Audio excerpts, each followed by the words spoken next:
सतलोक इन संत रामपाल जी महाराज channel में आप सभी का स्वागत है। सत साहेब जी, आप सुन रहे हैं जगत गुरु तत्वदर्शी संत रामपाल जी महाराज द्वारा लिखी पुस्तक हिंदू साहिबान नहीं समझे गीता वेद पुराण, पेज नंबर 1। हिंदू साहिबान नहीं समझे गीता वेद पुराण, प्रथम अध्याय। दो शब्द। विश्व के सभी भाइयों तथा बहनों को मेरा शत शत प्रणाम। हिंदू साहिबानों से मेरा निवेदन है कि इस पुस्तक को कृपया निष्पक्ष बुद्धि से दिल थाम कर पूरा पढ़ना। हिंदू समाज के लिए यह पुस्तक संजीवनी है तथा वरदान सिद्ध होगी। निवेदन। भक्तात्मा हिंदुओं से मेरा करबद्ध निवेदन है कि इस पुस्तक के अमृत ज्ञान के सत्य तथा असत्य को जानने के लिए आप गीता प्रेस गोरखपुर से प्रकाशित व मुद्रित तथा श्री जय दयाल गोविंदका जी द्वारा अनुवादित परिच्छेद अवन्य साधारण भाषा टीका सहित श्रीमद् भगवत गीता साथ रखें। अजब आनंद आएगा, क्योंकि इसमें अनुवादक ने शब्दों के अर्थ आमने सामने भिन्न भिन्न किए हैं। अन्य अनुवादकों ने ऊपर संस्कृत में मूल पाठ रखा है, नीचे केवल अनुवाद सिद्ध किया है। शब्दों के अर्थ भिन्न भिन्न नहीं किए हैं। यदि मुझ पर भरोसा करो तो उस गीता की भी आवश्यकता नहीं है, क्योंकि मैंने उसी पुस्तक की फोटोकॉपी लगाई है। पुस्तक हिंदू साहिबान नहीं समझे गीता वेद पुराण का आधार सूक्ष्म वेद यानी तत्व ज्ञान है। समझने के लिए प्रमाण वेदों गीता, महाभारत तथा पुराणों आदि शास्त्रों से लिए हैं। सूक्ष्म वेद में कहा है कि ब्रह्मा, विष्णु तथा महेशा तीनों देव दयालु हमेशा। तीन लोक का राज है ब्रह्मा विष्णु महेश। तीनों देवता कमल दल बसे ब्रह्मा विष्णु महेश। प्रथम इनकी वंदना, फिर सुन सतगुरु उपदेश। अर्थात सूक्ष्म वेद में अध्यात्म का संपूर्ण ज्ञान है। उसमें कहा है कि तीनों देवता श्री ब्रह्मा जी, श्री विष्णु जी तथा श्री शिव जी बहुत दयालु हृदय के हैं। इनकी केवल तीन लोक यानी स्वर्गलोक, पाताल लोक, पृथ्वी लोक में सत्ता है। ये तीन लोक के मालिक हैं, परंतु लोक तो बहुत सारे हैं जिनका मालिक परम अक्षर ब्रह्म है, जिसकी सत्ता तीनों लोकों समेत सब पर है। मोक्ष प्राप्ति के लिए प्रथम इन तीनों देवताओं की वंदना अर्थात मान सम्मान यानी साधना करनी होती है। फिर सतगुरु का उपदेश सुनो, जो परम अक्षर ब्रह्म की पूजा साधना बताएगा। उस संत से तत्व ज्ञान सुनो। तत्वदर्शी संत पूर्ण मोक्ष प्राप्ति की साधना या पूजा बताता है। पूर्ण मोक्ष के लिए इन तीनों देवताओं की शास्त्रोक्त साधना करनी होती है, परंतु पूजा गीता अध्याय 8 श्लोक 3 पेज नंबर 2, 8, 9, 10, अध्याय 15 श्लोक 17, अध्याय 18 श्लोक 62 में बताए परम अक्षर ब्रह्म की करनी होती है। परम अक्षर ब्रह्म को गीता अध्याय 8 श्लोक 9 तथा अध्याय 15 श्लोक 17 में गीता ज्ञान देने वाले ने अपने से अन्य बताया है तथा कहा है कि या उत्तम पुरुष तु अन्य यानी पुरुषोत्तम तो मेरे से अन्य है। वही परमात्मा है, सबका धारण पोषण करने वाला अविनाशी परमेश्वर है। पूजा तथा साधना का अंतर जानने के लिए कृपया आप इसी पुस्तक में पृष्ठ 179 पर पढ़ें। मेरा उद्देश्य विश्व के मानव को सत्य ज्ञान सुनाकर सनातनी बनाना है, क्योंकि पिछला इतिहास बताता है कि केवल एक सनातन पंथ यानी धर्म ही था। तत्व ज्ञान के अभाव से हम धर्मों में बढ़ते चले गए, जो विश्व में अशांति का कारण बना है।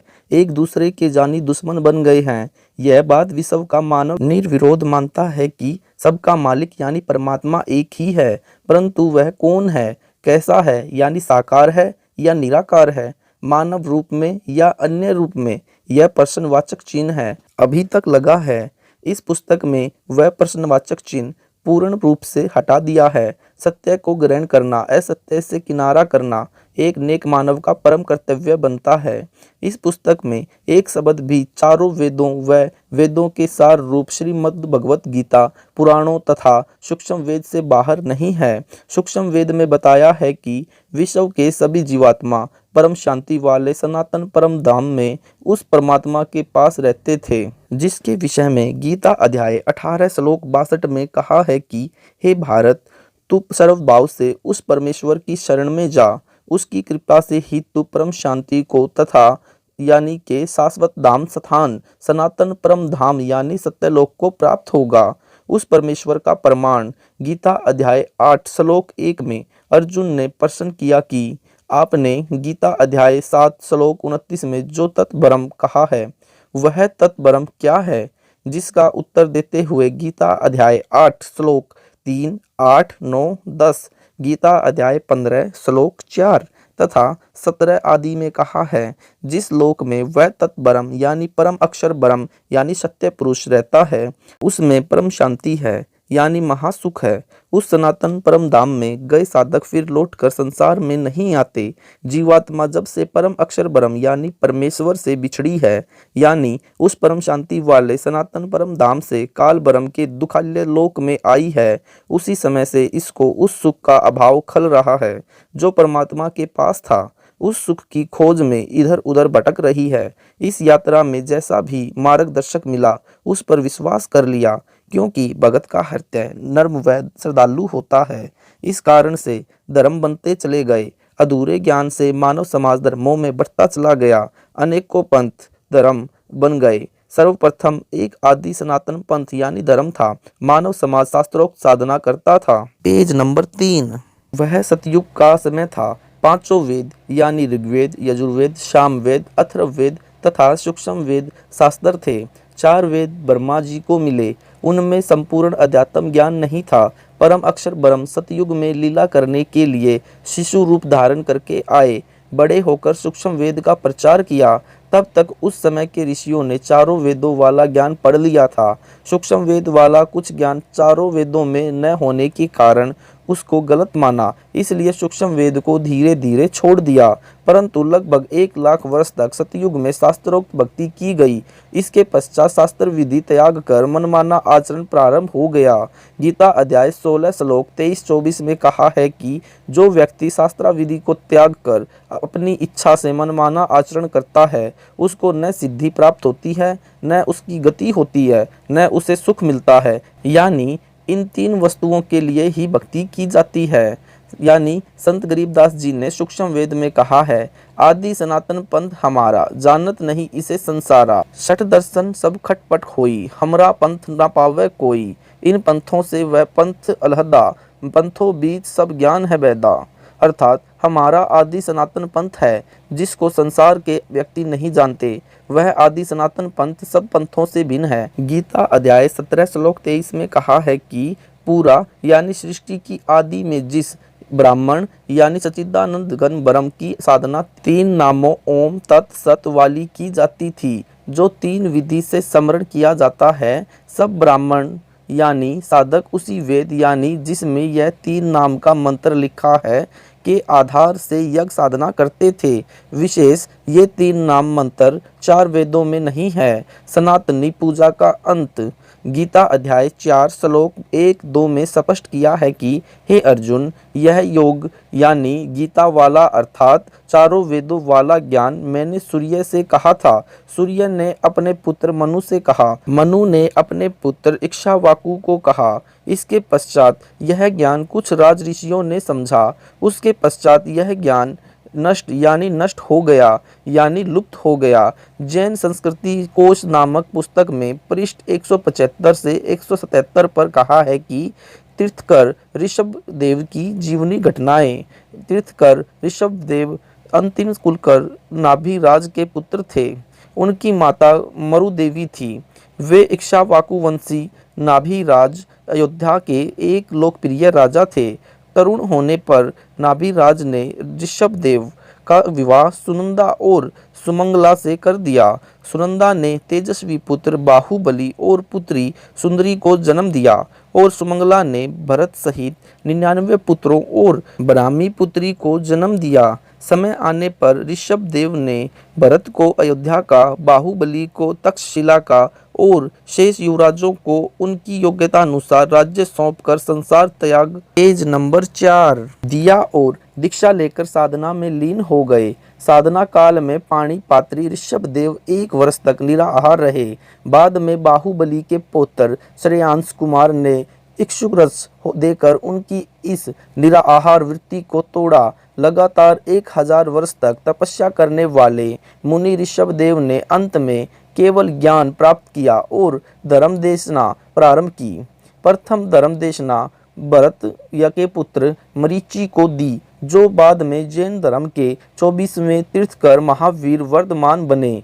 पवित्र गीता में क्या कहा है कृपया पढ़ें व विचार करें। गीता अध्याय 6 श्लोक 16 में कहा है कि हे अर्जुन, यह योग यानी भक्ति या साधना न तो बिल्कुल न खाने वाले की सिद्ध होती है, न अधिक खाने वाले की, न अधिक सोने वाले की, न अधिक जागने वाले की सिद्ध होती है। ध्यान देने योग्य, श्री ऋषभ देव जी ने गीता ज्ञान यानी वेदों शास्त्रों में बताई साधना के विपरीत शास्त्र विधि को त्याग कर मनमाना आचरण अपनी इच्छा से किया, जिससे कोई लाभ नहीं हुआ न होना था। अन्य प्रमाण, गीता अध्याय 17 श्लोक 5-6 में इस प्रकार कहा है, जो मनुष्य शास्त्र विधि रहित यानी शास्त्राविधि को त्याग कर केवल मनमाना कल्पित घोर तप को तपते हैं, वे शरीर में प्राणियों व कमल चक्रों में विराजमान शक्तियों को तथा हृदय में स्थित मुझको भी कृश करने वाले हैं। उन अज्ञानियों को तू आसुर स्वभाव के जान।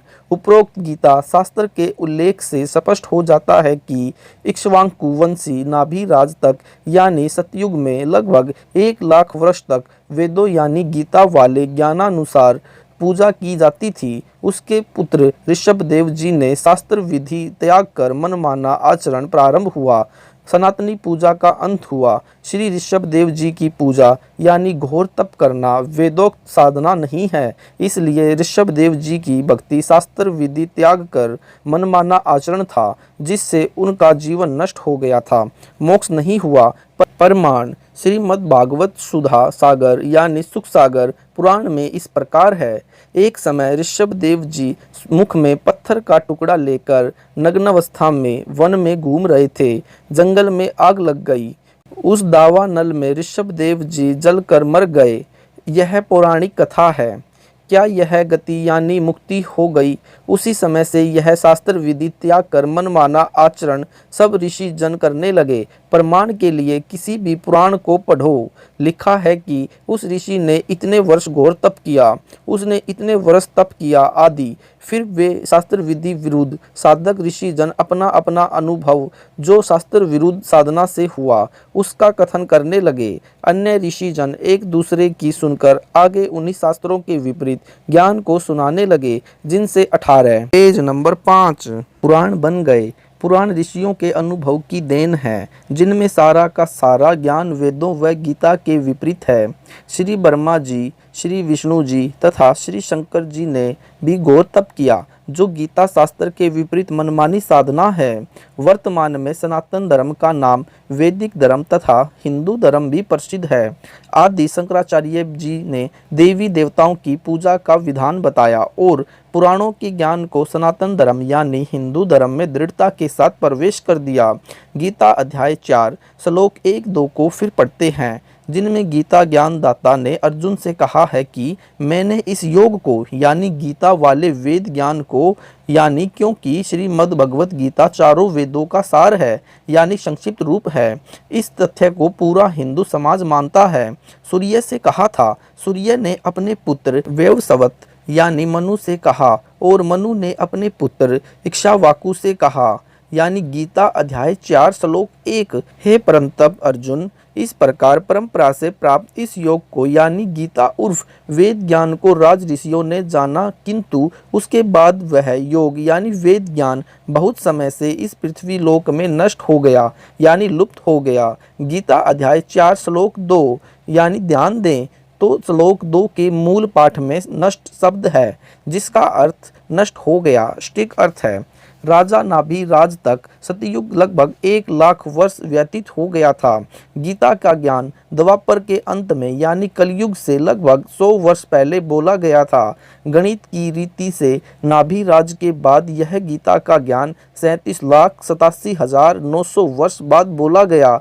इस दौरान सब ऋषियों ने वेदों के विपरीत साधना की, जिसका प्रमाण तथा परिणाम 18 पुराण है। पुराणों में कोई भी साधना गीता यानी वेदों के अनुसार नहीं है। यहाँ केवल 2 शब्द लिख रहा हूँ ताकि बुद्धिमान संकेत समझे। विस्तार से इस पुस्तक में आगे लिखा है प्रमाण गीता के विपरीत साधना का। गीता अध्याय 9 श्लोक 25 में कहा है कि जो पितृ पूजता है, पितरों को प्राप्त होगा यानी पितर बनेगा। भूत पूजने वाला भूतों को प्राप्त होगा यानी भूत बनेगा। देवताओं को पूजने वाला देवताओं को प्राप्त होगा यानी देवताओं के पास जाएगा। मेरा भक्त मुझे प्राप्त होगा। यदि पवित्र हिंदू धर्म की पूजाओं पर दृष्टि दौड़ाई जाए तो पता चलता है कि लगभग पूरा हिंदू समाज पितृ पूजा, भूत पूजा, देवी देवताओं की पूजा करता है, जो शास्त्र विधि त्याग कर मनमाना आचरण होने से गीता अध्याय 16 श्लोक 23 के अनुसार व्यर्थ प्रयत्न है। Page number 6। सनातनी पूजा का पुण्य उत्थान। मैं यानी लेखक तथा 90% मेरे अनुयायी हिंदू हैं। हमने शास्त्र विधि रहित साधना त्याग दी है। शास्त्रों को अच्छी तरह पढ़ा व समझा है। उसके पश्चात शास्त्रोक्त साधना प्रारंभ की है, जो सर्व शास्त्रों से प्रमाणित है।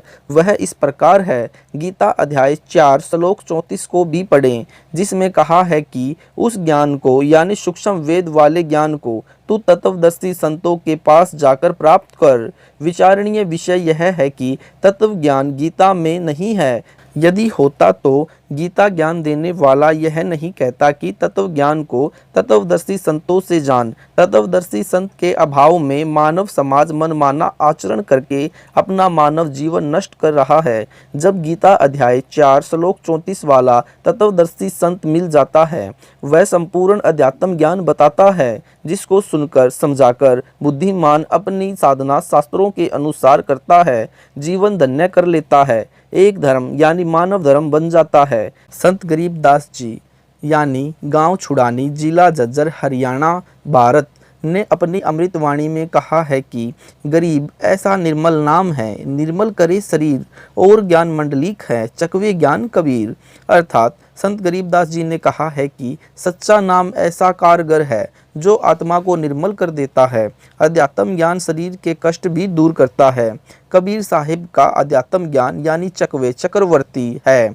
अन्य ज्ञान यानी मंडलिक क्षेत्रीय यानी लोक वेद है। संत गरीबदास जी को 10 वर्ष की आयु में परमात्मा सर्वोपरि लोक सनातन परम धाम यानी सत्यलोक से आकर गांव छुड़ानी, जिला झज्जर, हरियाणा में मिले थे। उनकी आत्मा को ऊपर ले गए जहां परमात्मा रहता है। प्रमाण ऋग्वेद मंडल 9 सूक्त 54 मंत्र 3 में कहा है कि परमेश्वर सबसे ऊपर के लोक में विराजमान है। प्रमाण के लिए देखें यह फोटोकॉपी इस मंत्र की, जिसका अनुवाद आर्य समाज के अनुवादकों ने किया है। इसके प्रकाशक तिलक राज, आर्य अध्यक्ष, आर्य प्रकाशन 814, कुंडेवालान, अजमेरी गेट, दिल्ली है तथा मुद्रक अजय प्रिंटर्स, शादरा, दिल्ली है। Page number 7। निवेचन ऋग्वेद मंडल 9 सूक्त 54 मंत्र 3 की फोटोकॉपी में आप देखें। इसका अनुवाद आर्य समाज के विद्वानों ने किया है। उनके अनुवाद में भी स्पष्ट है कि वह परमात्मा भुवनोपरि यानी संपूर्ण ब्रह्मांडों के उद्भव अर्थात ऊपर तिष्ठति यानी विराजमान है, ऊपर बैठा है। इसका यथार्थ अनुवाद इस प्रकार है। अयम यानी यह, सोमदेव यानी चंद्रमा जैसा शीतल अमर परमेश्वर, सूर्य यानी सूर्य के, न यानी समान, विश्वानी यानी सर्व को, पुनान यानी पवित्र करता हुआ, वनोपरि यानी सर्व ब्रह्मांडों के उद्भव अर्थात ऊपर, तिष्ठति यानी बैठा है। भावार्थ जैसे सूर्य ऊपर है और अपना प्रकाश तथा उष्णता से सर्व को लाभ दे रहा है, इसी प्रकार यह अमर परमेश्वर जिसका ऊपर के मंत्र में वर्णन किया है, सर्व ब्रह्मांडों के ऊपर बैठा है। कबीर परमेश्वर जी ने संत गरीबदास जी को उसी परमेश्वर ने ऊपर ले जाकर पुण्य पृथ्वी पर छोड़ा था। उनको मृतक जानकर अंतिम संस्कार के लिए चिता पर रख दिया था। अचानक जीवित हो गया, फिर 51 वर्ष जीवित रहे, कुल 61 वर्ष जीवित रहे। उनको परमात्मा ने संपूर्ण अध्यात्म ज्ञान यानी तत्व ज्ञान यानी सूक्ष्म वेद बताया, उनका ज्ञान योग खोल दिया। उसके पश्चात संत गरीबदास जी ने बताया कि कुल का मालिक एक है, वह परम अक्षर ब्रह्म यानी सत्य पुरुष है। विश्व के सब प्राणी उसी के बच्चे हैं। वर्तमान के धर्म गुरुओं ने धर्म की दीवारें भ्रम के कारण खड़ी कर रखी है। गरीब वही मोहम्मद, वही महादेव, वही आदम, वही ब्रह्मा। गरीबदास दूसरा कोई नहीं, देख आपने धर्मा। अर्थात संत गरीबदास जी ने कहा है कि हजरत मोहम्मद जी शिवलोक से आई आत्मा थे, इसलिए मुसलमान धर्म का प्रवर्तक भी परमात्मा शिव की खास आत्मा है। बाबा आदम के विषय में कहा जाता है कि ये ब्रह्मा जी के लोक से नीचे आए थे, इसलिए ब्रह्मा जी व आदम जी का मूल निवास स्थान एक ही है। यदि मेरी बात पर विश्वास नहीं होता है तो अपने घर यानी शरीर रूपी महल में मेरी बताई साधना करके देखो, आपकी दिव्य दृष्टि पेज नंबर 8 खुल जाएगी। फिर आपको विश्वास हो जाएगा कि विश्व के सर्व मानव एक परम पिता की संतान है। 4 करो। मुसलमान धर्म की शुरुआत हजरत ईसा जी के जन्म से लगभग 450 वर्ष पश्चात हुई।